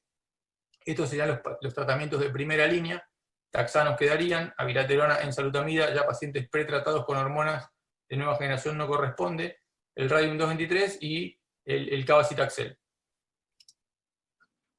Vamos a ver en cuanto a la respuesta al tratamiento previo. ¿Sí? Se vio que en pacientes tratados con hormonas, una mala respuesta al bloqueo hormonal, al tratamiento con hormonas, nos va a predecir una mala respuesta al tratamiento con nuevas hormonas en la resistencia a la castración.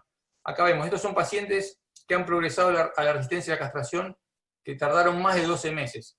Los pacientes que tardaron más de 12 meses en hacer resistentes a la castración pueden tener una buena respuesta a una nueva línea de hormonas.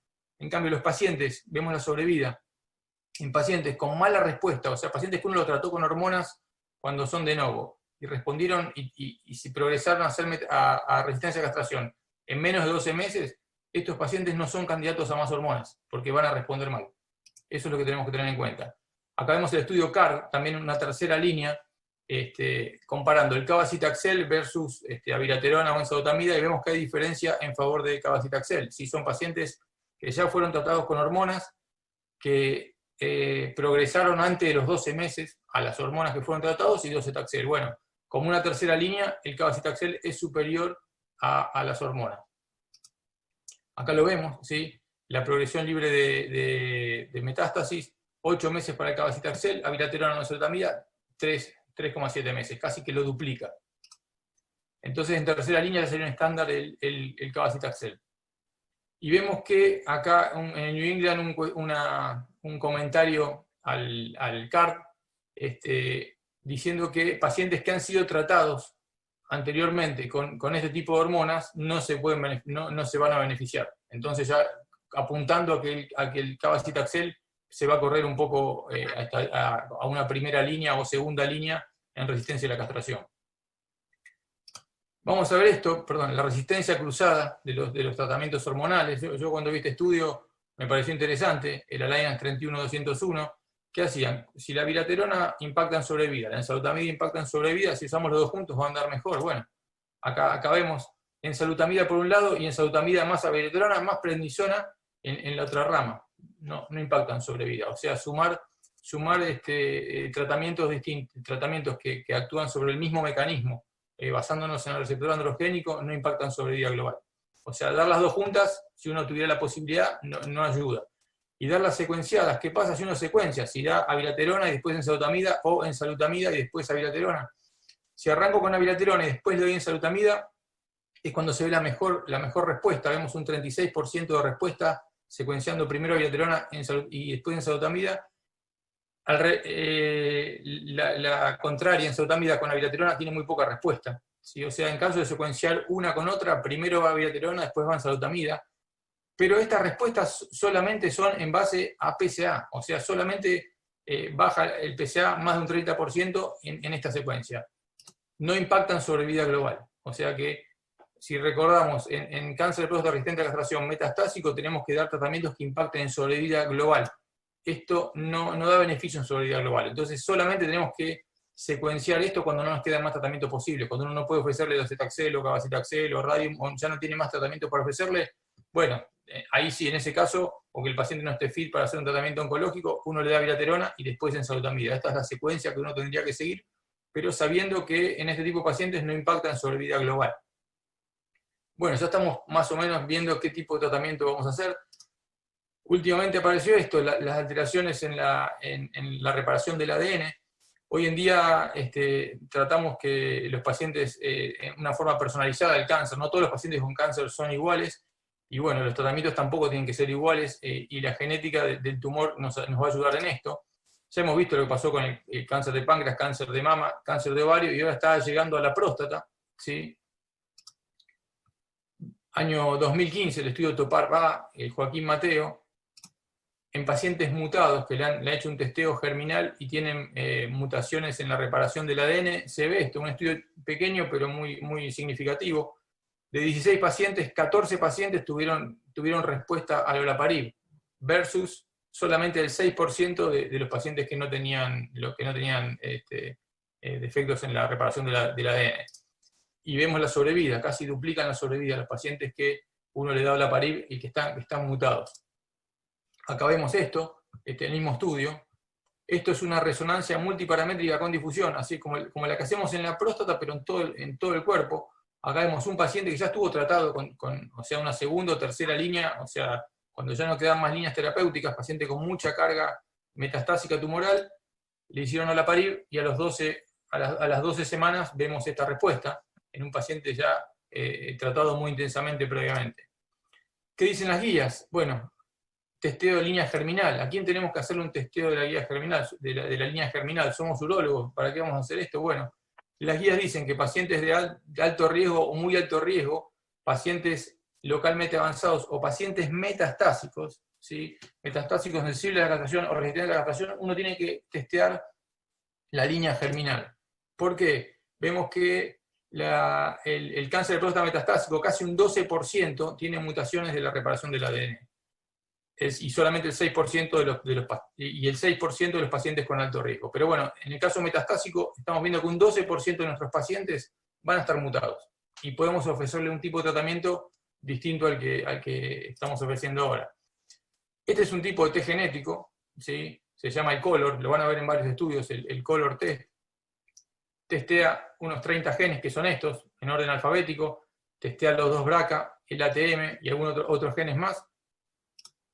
Particularmente yo me lo hice el año pasado cuando viajé a ASCO, lo compré, es un kit que vale $200, lleva una cajita, en la cajita hay un tubito para juntar saliva, una bolsa para guardar la saliva y nada más, uno llena la saliva hasta acá, lo vuelve a poner en la bolsita vuelve adentro de la cajita, al dar vuelta a la cajita ya viene un estampillado para mandarlo a la sede de COLOR y ahí se hace el test. Estos test yo lo he probado con pacientes míos y llega hasta Argentina, por lo menos hasta antes del COVID llegaba a Argentina, y todo el proceso tardaba 3 semanas. Le llegaba la muestra al paciente y la volvía a mandar a Estados Unidos por Federal Express, y a la vuelta tenían en una página de internet el resultado, y aparte una consulta genética. Este es mi test. Yo he tenido antecedentes familiares, pero bueno, no tengo mutaciones. Eso es bueno saberlo por si algún día tengo cáncer de próstata, para ver qué línea de tratamiento tendré para elegir. Vemos qué es lo que pasa en los pacientes. La mayoría de los pacientes nos va a venir esto, que son pacientes que no son mutados, uno sigue con los tratamientos estándar. Pero podemos tener pacientes que tengan esto, mutaciones del ATM o mutaciones de BRCA. ¿Sí? Este paciente en especial es el padre de un amigo mío que es médico, ya hizo post-docetaxel, post-radium, post-abiraterona, no le quedaban muchos más tratamientos para hacer, estaba casi en cuidados paliativos, y bueno, hicimos este estudio y estaba mutado. Acá vemos toda la carga familiar que tenía este paciente, y bueno, no está haciendo tratamiento con la Parip porque todavía no está disponible, pero tiene una línea posible de tratamiento con platino. Entonces, bueno, vemos que lo que pasó en cáncer de pulmón va a pasar en próstata. Testeando los pacientes, cada paciente va a tener su cambio genético y cada paciente va a tener un tratamiento adaptado a sus mutaciones, ¿sí? Otro tipo de test genético rápido es el Foundation, que se hace en Argentina, pero el costo es 10 veces más, anda entre $3.000 o más $3.000 que el Color. Un tema aparte, en Argentina hay estudios para BRCA, que son los que hacen los pacientes con cáncer de mama, así que hay disponibles acá. Para próstata no creo que lo cubra hoy por hoy ninguna cobertura médica, pero bueno, tenemos el Foundation CDX, que es en base a una muestra de prosteectomía radical, le testean 300 genes, no solamente la reparación del ADN, se testea inestabilidad microsatelital y otro tipo de mutaciones, o el Foundation Liquid que es en sangre periférica, toman muestras de ADN tumoral y a esa la someten a 70 genes. Acá tenemos como viene el informe de un paciente, con las mutaciones que tiene. Este paciente fue una muestra en sangre, y el mismo estudio nos dice cuántas líneas terapéuticas tiene. No tiene líneas terapéuticas, pero este paciente podía haber entrado o podía entrar en 10 trials, y el mismo informe nos dice, según la mutación CDK12, podría entrar a varios estudios, y disponible tenía un estudio en Argentina, que era un estudio con PAR, comparando abiraterona con PAR. Bueno, en eso estamos. Hace muy poco se publicaron los resultados del Profound, que vemos olaparib versus otros tratamientos a criterio del médico tratante, y vemos que impacta realmente en la sobrevida global. Acá vemos la sobrevida 18 meses versus 15 meses, proporciona más de 3 meses de sobrevida global, igual que cualquiera otro de los tratamientos que conocemos para el cáncer de próstata de distinta generación. En este caso se han tomado el 90% de las muestras para ver mutaciones fue en biopsias, y 10% muestras frescas, que puede ser un paciente que se obstruyó o que tiene tumor, uno puede resecarle la próstata, si hay tumor, ese tumor se puede utilizar, o biopsia de médula ósea. Entonces, bueno, ya estamos viendo en primera línea todas las cosas que tenemos que tener en cuenta, y ya como si esto fuera bastante fácil, tenemos que adaptarnos al COVID-19. Acá estamos, el martes tuvimos que operar en el hospital, y bueno, así es como nos adaptamos los urólogos como podemos al COVID. Y este es un paciente mío que está en tratamiento con radium, que fíjense dónde vive, en la provincia de Buenos Aires, y él también se adapta a su forma del COVID, o sea, estamos todos adaptándonos al COVID. ¿Qué dicen las guías? Guías del Reino Unido, dicen que hay que disminuir las visitas al hospital lo más posible, que tenemos que usar tratamientos que no afecten la médula ósea y que no causen inmunosupresión, y que tenemos que cambiar nuestros tratamientos en función de esto. O sea, si estamos dando un tratamiento que va a alterar la función medular, hay que cambiarlo. En este escenario ocurre esto, el radium puede reemplazar tranquilamente al docetaxel, ¿sí? ¿Qué dicen las guías europeas? Las guías europeas dicen lo mismo, que debemos suspender o evitar la quimioterapia lo más posible. Con respecto a la abiraterona, tenemos que reconsiderarlo por el uso de esteroides. Si bien, como decía el doctor Ferrari en unas discusiones que tuvimos, la prednisona de 10 es una dosis sustitutiva, o sea, no es la dosis que usamos de 40 en un trasplantado para evitar este rechazo, pero bueno, son corticoides y pueden interferir con la inmunidad de los pacientes. Entonces la abiraterona también habría que restringirla. Otras guías también, ¿qué es lo que dicen? Disminuir lo más posible el uso de inmunosupresores, minimizar las visitas al hospital. Y esto que es importante, dice que el docetaxel se puede diferir hasta 4 meses. Bueno, perfecto, yo puedo diferir 4 meses el docetaxel en un sensible a la castración, en un metastásico nuevo, sí, puedo diferirlo 4 meses porque tengo otras opciones, puedo darle enzalutamida, puedo darle apalutamida y guardar el docetaxel para después. En un resistente a la castración metastásico, yo no puedo guardar 4 meses una línea terapéutica, no puedo decirle al paciente, esperamos 4 meses para darle un tratamiento. Entonces, en este marco, el docetaxel tampoco va en resistencia a la castración metastásico. Y el radium, acá dicen que puede ser administrado tranquilamente porque produce muy poca inmunosupresión, y es lo que vimos todos los que usamos el radium. Sabemos que es muy raro que produzca inmunosupresión, y más en pacientes pre-docetaxel. Acá vemos una publicación comparando el radium 223 versus el docetaxel. ¿Cuáles son las ventajas? El radium tiene una aplicación mensual cada 28 días, el docetaxel cada 22 días, o sea que para completar el mismo tratamiento el paciente tiene que ir menos veces al hospital o en un tiempo más prolongado al hospital que con el docetaxel. El radium se puede aplicar en algún centro de diagnóstico nuclear, que no sea un hospital, no necesariamente tiene que ser hospitalario. El docetaxel sí, tiene muy poca milotoxicidad. El docetaxel tiene bastante milotoxicidad, no requiere corticoides asociados al radium, y el docetaxel sí, aparte de ser milotóxico, usa corticoides, o sea, dos contraindicaciones en tiempos de COVID. Y para comparar, el radium produce más impacto en sobrevida global en la primera línea de resistencia a castración que el docetaxel. Entonces, bueno, en tiempos de COVID, el radium ocupa un lugar que estaría dejando de ocupar el docetaxel.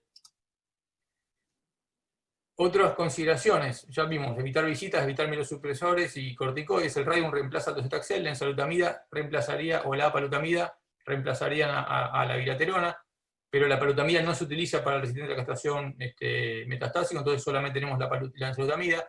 El denosumab estaría reemplazando al solendrónico. ¿Por qué? Porque el solendrónico hay que internar al paciente en media hora y hacer una infusión.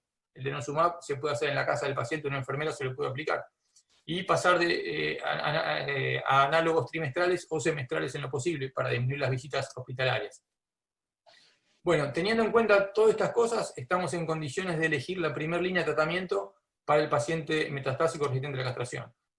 Recuerdo lo mismo de siempre, mantener el análogo. El análogo es igual a la castración quirúrgica. La castración quirúrgica no puede volver atrás, el análogo tampoco. Siempre continuar con análogos. Y es obligatorio, a estos pacientes sí es obligatorio darles denosumab o solendrónico, no como en el M0. En el M1 sí tenemos que darlo, y aparte tenemos que darle soporte óseo con vitamina D y calcio. O sea que transformar un M0 en un M1 me otorga esta ventaja, y está avalado por todas las guías. Hasta en PAMI están dando denosumab para estos pacientes, así que nadie está negando el tratamiento para esto. Y bueno, en primera línea tenemos varios tratamientos que aumentan la sobrevida. Abiraterona, cabazitaxel, ya está en primera línea casi. Docetaxel, enzalutamida, radium y ciprofloxacin T, que no tenemos. Y para tener en cuenta la primera línea, ya las guías están hablando del tratamiento anterior que han recibido los pacientes, ¿sí? En primera línea estricta tenemos 3 drogas: docetaxel, abiraterona o enzalutamida. Ahora, ¿por qué digo que esto cambia? ¿Por qué? Ya lo vamos a ver. Y en las líneas posteriores de tratamiento, abiraterona, radium, cabazitaxel, enzalutamida, y ya están entrando los inhibidores PARP, pero la pared. Estas son las guías europeas de marzo de este año. ¿Por qué uno dice que solamente en las guías estrictamente tenemos 3 tratamientos de primera línea? ¿Por qué? Pues las guías están hechas en base a cuando el resistente a la castración era resistente a la castración solamente con un bloqueo hormonal. Entonces, los pacientes yo todavía todos tenemos pacientes solamente bloqueados con un bloqueo androgénico. Tenemos, en caso de que un paciente evolucione a un bloqueo androgénico convencional, tenemos estas 3 líneas. Pero vamos a tener algunos pacientes tipo Chatted que evolucionan a un bloqueo post-docetaxel. Entonces, para un paciente que ya evolucionó a un de novo o a un recurrente con docetaxel, tenemos abiraterona, radium, cabazitaxel, enzalutamida y también los inhibidores PARP, que ya tenemos que empezar a manejarlos. Y los pacientes, estos son los pacientes que más o menos maneja el oncólogo. Son pacientes que produce docetaxel, generalmente son pacientes oncológicos, pero estos son los pacientes de los urólogos, los pacientes que manejamos poshormonas, ¿sí? Pacientes que hicieron bloqueo más hormonas de nueva generación. Cuando se transforman en resistente a la castración, ¿qué tenemos? Bueno, docetaxel, cabazitaxel, radium e inhibidores PARP. ¿Por qué? Porque hormonas con hormonas ya vimos que no va. Entonces, agregarle una nueva hormona a un paciente progresado de hormona no sirve. ¿Qué pasa? En tiempos de COVID, al adaptar estas guías a COVID, vemos que el docetaxel lo sacamos de circulación, taxanos, docetaxel y cabazitaxel no están, y también sacamos la viraterona. ¿En qué se transforma? Bueno, en pacientes que evolucionan a un bloqueo androgénico común, solamente tendríamos ensalutamida. Pacientes que evolucionan a post-docetaxel, podríamos darle radium, podríamos darle ensalutamida y un inhibidor PARP en caso de haberlo testeado las mutaciones del ADN. Y los pacientes urológicos, ¿sí?, solamente nos quedaría radium y los inhibidores PARP, pacientes que han progresado hormonas. Esto es cómo tenemos que manejar hoy los pacientes en primera línea en tiempos de COVID. ¿Cómo se maneja la primera línea si uno pudiera disponer de todos los recursos? Bueno, aparte de todo lo que hablamos, tendríamos que incluir estos CTC, que son células tumorales circulantes, mutaciones del receptor ARB7, que son mutaciones, que si un paciente que tenga una mutación del receptor androgénico ya no respondería bien a antiandrógenos, y aparte a todo esto tenemos que sumarle la mutación de las mutaciones para reparación de ADN e inestabilidad microsatelital, o sea que lo que son 7 opciones, o un algoritmo con 7, podemos transformarlo en 10 o 12 opciones, o sea que se está volviendo realmente un tratamiento, un traje a medida para los pacientes y bastante, hay que manejar muchas variables para poder hacerlo bien.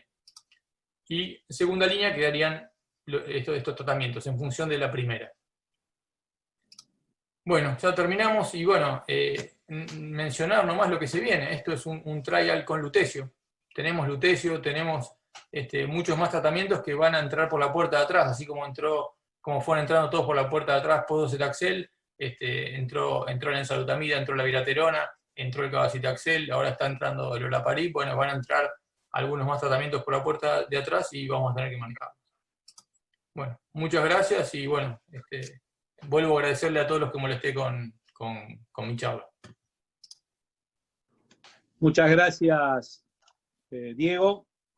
Nos has presentado una importante información, muy interesante, y has hecho un repaso de todo. Así que te lo agradezco, es interesante. Pero me voy a poner un poquito en abogado del diablo, para crear un poquito de discusión. Y para que no se sientan mal una gran parte de los urólogos de nuestro país, tanto de Capital, Gran Buenos Aires, Provincia de Buenos Aires o del resto del país. No todo el mundo tiene acceso, de acuerdo a las obras sociales, prepagas, a pedirle un PSMA o pedir una resonancia magnética para hacer una punción biopsia con fusión o para hacer un test genético. Por la parte, estamos viviendo, me tengo que meter en la parte económica, estamos viviendo en una situación económica difícil y los costos de un test genético son en dólares y la verdad que el dólar está inalcanzable. O sea que lo que es importante es que no se sientan mal los urólogos porque no pueden pedir estos estudios, sino que tienen que realizar los estudios que tengan a mano. Con el centello y la tomografía son suficientes para iniciar cualquier tratamiento con ensalutamida, viraterona, palutamida, docetaxel, es suficiente. Esto va a venir rápidamente, vamos a suponer que va a venir en un año, 2 años, 3 años, cuando mejore la situación económica de nuestro país y cuando bajen los costos de estos tratamientos. El costo de los test genéticos, la verdad que hoy en día es alto, ¿no? Pero bueno, no sé si vos estás opinando lo mismo que yo, que sí, yo opino y lo vivo. Sí. Lo que tienen a mano. Sí, una cosa a la mañana cuando estoy en el hospital viendo pacientes de PAMI, tengo acceso a un cierto tipo de cosas, y a la tarde cuando veo pacientes en mi consultorio tengo acceso a otro tipo de tratamientos, pero hay 2 argentinas. Una argentina es en Capital Federal, en hospitales, en centros privados, que uno tiene un de novo menos del 10%, y otra realidad es en PAMI o en Tucumán, que hay un 50% de pacientes de novo, sin acceso a tratamientos o sin acceso a imágenes. O sea, exactamente. Y después de la pandemia, menos acceso va a haber todavía.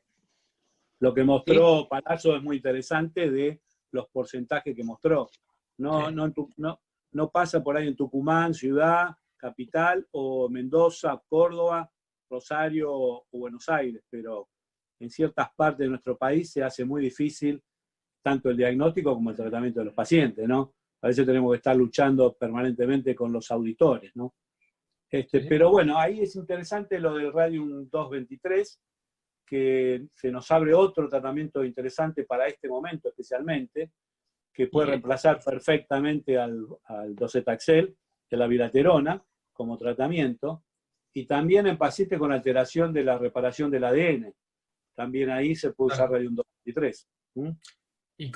Sí, funciona, yo no lo mencioné, pero el Radium 223 funciona en pacientes mutados. O sea, funciona y da resultado. El mecanismo de acción es a través del daño de la doble hélice de ADN, así que funciona perfecto. Mientras esperamos que venga el Olaparib, puede ser una solución. Una solución. Sí. Hay que perderle. Yo creo que estará para fin de año, pero con suerte. Igual este año no son los tiempos normales. Después de esto hay que ver. Sí, hay que perderle un poco el temor al Radium. Yo siempre cuando me tocó tratar pacientes con Radium 223 y cuando me tocó estar en lugares, en espacios como este para transmitir experiencias o conceptos, hago mucho hincapié en eso, en perderle el temor al Radium. El Radium es una medicación que es muy bien tolerada, indicada cuando corresponde. Aprovecho para contestar una pregunta que llegó de por qué no Radium 223 en el cáncer de próstata metastásico oligorecurrente en vez de hacer MDT. Porque tenemos que manejarnos por los conceptos, por los estudios, y el Radium es para cáncer de próstata resistente a la castración. Al hablar de un metastásico sensible todavía no tenemos experiencia en eso. Pero no le tengamos miedo al Radium. El Radium es un tratamiento muy bien tolerado, muy buena respuesta, muy buena sobrevida, y más allá del momento, que para mí tiene su indicación en esta pandemia, cuando hablamos de cáncer de próstata resistente a la castración, tiene su lugar y hay que aprovechar siempre el momento. Yo siempre digo, aprovechemos el momento, porque si perdemos el momento en el cual le podemos hacer las 6 aplicaciones, los porcentajes de éxito del medicamento van a bajar considerablemente. Entonces no esperemos que el paciente esté muy sintomático, muy dolorido, con una disminución de su performance status. Entonces si tenemos un paciente que progresó, aprovechemos ese momento para indicárselo y los resultados van a ser buenos. Es lo que nos dice la bibliografía y es lo que tengo por lo menos en experiencia personal. Tengo los dos, el paciente que anduvo mal, porque al principio lo indicábamos y el paciente no llegó a terminar su tratamiento, y el paciente que anduvo bien porque terminó su tratamiento. Sí, aparte es mejor usar el Radium 223 en un paciente con bajo volumen y no con alto volumen, que realmente tiene mucha pérdida de vida, ¿no? Ahí, o sea que no tenemos que esperar a que el enfermo venga lleno de metástasis de alto volumen, sino usarlo en el paciente con bajo volumen mejor, ¿no? Sí, igual, inclusive hay reportes, o sea, no hay que esperar usarlo como una terapia paliativa. O sea, el Radium tiene menos efectos adversos, que es mejor tolerado que el placebo en el Alzinca. Los pacientes discontinuaron menos el tratamiento en el Alzinca, los que hicieron Radium, que los que hacían placebo.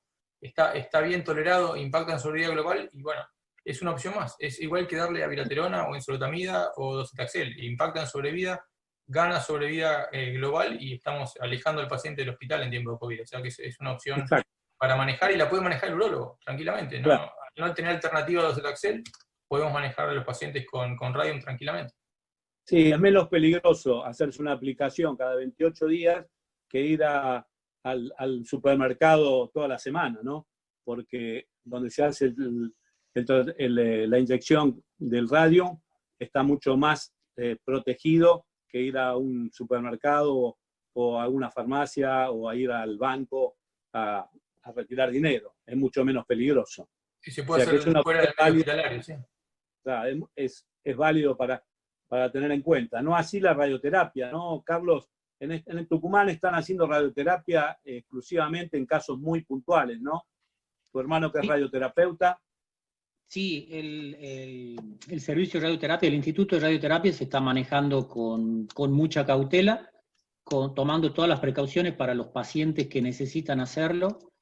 El tratamiento de la radioterapia tratan de hipofraccionarlo, es decir, de disminuir los días que vayan los pacientes y darle la misma cantidad de dosis, lo cual genera muchas veces un problema, porque los equipos que hay en Tucumán son para IMRT, no tienen para SBRT, que le permitiría un mayor hipofraccionamiento.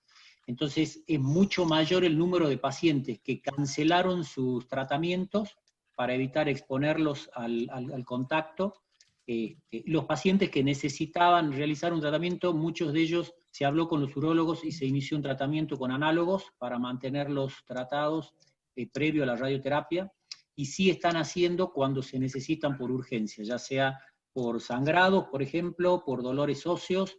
En esos casos sí están trabajando sin ningún problema. Perfecto. Para ir terminando, algo que hablaste, Diego, vos, el tema de la salud ósea, ¿no? Que tiene mucha importancia, especialmente en estos pacientes que le hicimos una prostatectomía radical o radioterapia, progresaron, lo tuvimos bloqueado durante mucho tiempo, después le agregamos estas nuevas drogas que tenemos, enzalutamida, viraterona, con corticoide y todo esto. El tema de la salud ósea es muy importante. Yo quería preguntarle si ustedes están acostumbrados a pedirle una densitometría antes de iniciar el tratamiento hormonal o se lo hacen más adelante para control de cómo está la médula ósea y cómo está la parte ósea.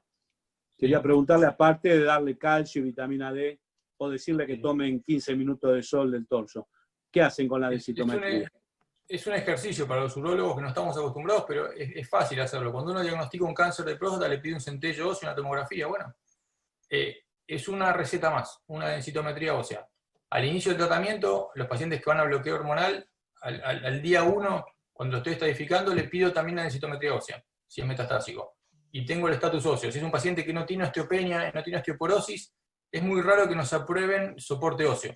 Pero si yo al momento de un paciente de 76 años, supongamos que metastásico, que voy a arrancar tratamiento hormonal, y al momento, cuando lo estadifiqué con TAC y centello, le pedí también la densitometría y tiene osteopenia o tiene osteoporosis, a ese paciente me van a autorizar bifosfonatos o solendrón o denosumab semestral, un denosumab cada 6 meses, el Prolia, y ese paciente uno le conserva la salud ósea o la protege, digamos, dentro de lo posible para su osteoporosis, no para el tratamiento hormonal que le va a dar, para la osteoporosis. Eso se puede hacer. Y una vez por año, cuando uno lo vuelve a evolucionar, al paciente, cuando pide un nuevo centellograma óseo al año para control, le vuelve a pedir la densitometría óseo y ve cómo puede ir disminuyendo la calidad del hueso. Y un paciente que arrancó con una densitometría normal, pero al año o los 2 años empeoró, uno ahí le puede agregar soporte óseo. Pero el soporte óseo, PAM y las prepagas solamente para pacientes con osteopenia o osteoporosis, si no, no se lo van a autorizar. Si tienen una densitometría normal, no se lo da. Y a ese paciente no tenemos forma de protegerle el hueso, salvo hasta que llegue a ser un M1 resistente a castración.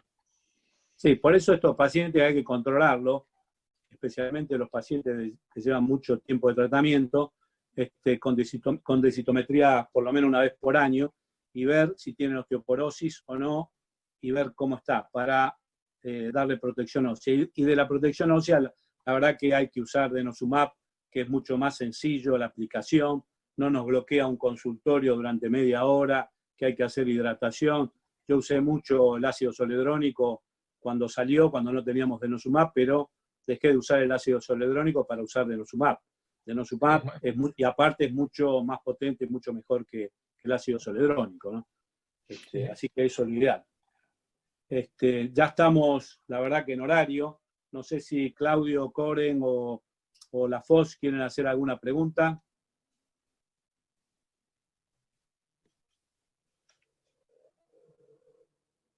Claudio. Sí, espera que tengo problemas con el audio. Bueno, Norberto, vos tenés para hacer alguna pregunta. Ahora sí. Perfecto. Diego, ¿cómo te va? Te quería felicitar por la exposición, muy buena. También a vos, Carlos, me pareció realmente excelente. Te quería preguntar, Diego, con los nuevos test que hay ahora para tratar de diagnosticar las diferentes mutaciones, si vos tenés novedades de que en Argentina se esté desarrollando algo nuevo. No, los test yo mandaba los del color porque, bueno, aparte es una consulta genética con un genetista en Estados Unidos, pero acá en Argentina se están haciendo y para los cánceres de mama lo autorizan. O sea, el mismo BRCA que uno le pide para un cáncer de mama, se puede pedir para próstata. No creo que lo autoricen. Yo a los pacientes les digo que hay una opción de tratamiento capaz, pero tendría que pagarse el estudio y muchos se lo pagan y lo hacen. otros no tienen acceso, y pelearse para pedir BRCA hoy para próstata es muy difícil, pero si consideramos que las mutaciones más frecuentes son BRCA1 y BRCA2, solamente con los BRCA es un bajo costo y uno ya puede tener, si está mutado, puede darle tratamiento, y eso se hace en muchos laboratorios en Capital. No todo el panel de 30 genes, pero BRCA1, BRCA2 y ATM, que son lo que tenemos evidencia con el Profound, ya con eso estaríamos cubiertos. Y eso se hace en Capital. Bueno, Les quería, ya vamos a ir terminando, dos últimas preguntas para los dos. Una, a ver si les ha pasado de tener un paciente con docetaxel difícil o con abiraterona en este momento, que ¿ustedes qué hacen? ¿Le suspenden la abiraterona, lo pasan a ensalutamida, si estaba con abiraterona debido al corticoide, o si está respondiendo, continúan en este momento de COVID-19, si continúa con la abiraterona, o suspenden y le dan ensalutamida? ¿Qué hacen? Yo creo que hay que ver cada caso en particular, cómo está el paciente, cómo va respondiendo, pero yo creo que si el paciente tiene la posibilidad de que la obra social se lo cambie temporalmente, se lo cambio por ensalutamida. Si tiene la posibilidad de hacerlo. Si no tiene y está con docetaxel, se lo suspendo. El tema de la abiraterona, también, ver en qué contexto, no sabemos todavía cómo puede afectar el corticoide en estas épocas, ver si es factible suspendérselo o no. Lo ideal, para mí, sería pasárselo en ensalutamida. Docetaxel se lo suspendo seguro, por más que no lo autorice la obra social a otra droga, y lo dejo solamente con el análogo. Perfecto. Diego, vos lo mismo, ¿no? Y yo hace poquito, con un paciente que siempre estos pacientes tratarlos en equipos multidisciplinarios, no lo dije en la charla, pero conviene tratarlos en equipos multidisciplinarios. Un paciente de hace años que comparto con el doctor Cassini, Jorge Cassini, oncólogo del Hospital Aeronáutico, es un paciente post-docetaxel, post-abiraterona, post-radium, estaba comenzando docetaxel, hizo 2 aplicaciones, la última aplicación la hizo a fin de marzo y decidimos suspender el docetaxel. Y pudimos pasarlo a ensalutamida. Pero lo hablamos y bueno, y se pudo pasar, sí. Miguel, Perfecto. quería hacer una última pregunta, ¿puede Sí, ser? ¿Tenemos un minuto? Sí, cómo no, dale. Sí. Cuando vos, Carlos, nombraste un poco los diferentes tratamientos en cuanto a la cirugía, ¿has escuchado algo? ¿Has visto alguna cosa nueva? ¿Que están apareciendo nuevos tratamientos de neoabsorbancia previa a la prostatectomía radical? ¿Tendría algún lugar, en este caso, la palutamida o la ensalutamida en esos tratamientos? Y yo creo, ya lo dejo a Diego que opine también, pero yo creo que es lo que se viene. Si uno ve la migración de los tratamientos, se va acercando todo hacia ese lugar. Fíjense cómo el docetaxel, por ejemplo, en el 2004 tenía un porcentaje de sobrevida de 18 meses aproximadamente, porque era resistente a la castración. Ahora se lo está dando en sensible a la castración y tenemos casi 54 meses. El aumento de los meses de sobrevida porque nos fuimos yendo hacia la izquierda. Yo creo que estas drogas, ensalutamida, palutamida, van a llegar a usarse en ese contexto. Y hay trials usando ENSA y APA, pre-prostatectomía radical y pre-radioterapia, comparándolos a ver cuál da mejor. En Argentina, yo sé que hay centros que tienen el Proteus, que es un estudio con apalutamida, pre-prostatectomía radical también, que hay que esperar los resultados, pero obviamente van a dar ventajas con respecto al tratamiento primario sin bloqueo androgénico. Esta pregunta viene a colación porque cuando uno repasa un poco las guías, dicen de no neoabsorbancia porque no mejoraría la sobrevida global, pero bueno, ante el advenimiento de estas nuevas moléculas, creo que es un tema que tiene que estar en revisión. Me parece que es muy bueno tenerlo en cuenta. Bueno, yo de mi parte nada más, Miguel. Bueno, vamos a agradecerlo. Vamos a agradecerle a Carlos Palazzo y a Diego Barreiro por sus excelentes presentaciones y agradecer a todos los que se han conectado para escucharnos. Bueno, muchas gracias y damos por terminado esta reunión. Gracias. Perdóname, Miguel. Sí, la FOS. Bueno, 2 cositas. En primer lugar, agradecer a todos los participantes, a todos los que nos visitaron hoy en este meeting.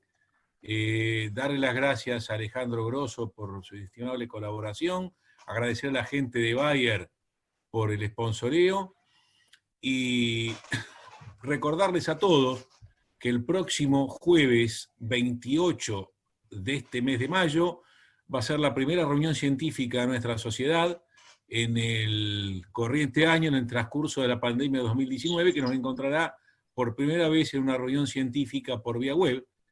Y esta reunión científica van a tener el honor de inaugurarla nuestros amigos de las secciones del noroeste argentino de la sociedad, del cual Carlos Palazzo es el presidente de la sociedad de Tucumán, Salta, Jujuy, Santiago del Estero y Catamarca. Así que les agradecemos a todos por su presencia y contamos con la presencia a la vez el próximo jueves en el horario de las 19 horas. Eso a tenerlo en cuenta.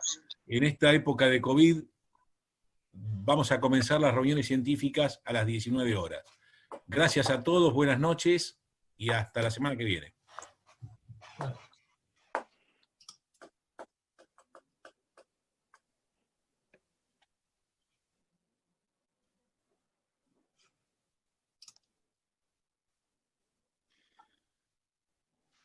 Estoy contestando un par de preguntas. ¿Qué tal salió? Estoy contestando un par de preguntas. Muy bien, Carlos. Contestá las preguntas para la gente. Yo también he contestado algunas mientras pasaba la 15 entraron ahora, bastante bien. A ver.